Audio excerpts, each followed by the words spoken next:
ফিলিস্তিনের গাজা উপত্যকায় যুদ্ধের 1 বছর পূর্ণ হচ্ছে 7ই অক্টোবর। গাজা যুদ্ধের প্রথম বার্ষিকীকে সামনে রেখে ওয়াশিংটন ডিসিতে ফিলিস্তিনিপন্থীরা বিক্ষোভ বের করে। বিক্ষোভে প্রায় 1000 মানুষ অংশ নেয়। এই বিক্ষোভ চলাকালে এক ব্যক্তি নিজের গায়ে আগুন দিয়েছেন। ওই ব্যক্তির একাধিক ছবি প্রকাশ করেছে বার্তা সংস্থা রয়টার্স ও এএফপি। ছবিতে তার এক হাতে আগুন জ্বলতে দেখা যায়। একই সঙ্গে আগুন নেভানোর জন্য পথচারী ও আইনশৃঙ্খলা রক্ষাকারী বাহিনী সদস্যদের চেষ্টা করতে দেখা যায়।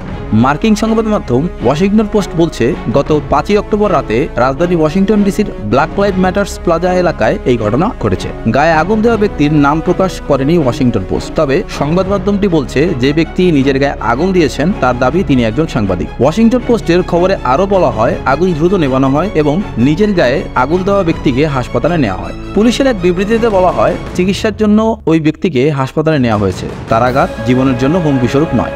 গাজা যুদ্ধের প্রথম বার্ষিকীকে সামনে রেখে গত 5 ও 6 অক্টোবর বিশ্বের বিভিন্ন দেশের প্রধান প্রধান শহরে বিক্ষোভ হয়েছে। এসব বিক্ষোভে হাজারো মানুষ অংশ নিয়েছে। তারা গাজা সহ বৃহত্তর মধ্যপ্রাচ্যে রক্তপাত বন্ধের দাবি জানিয়েছে।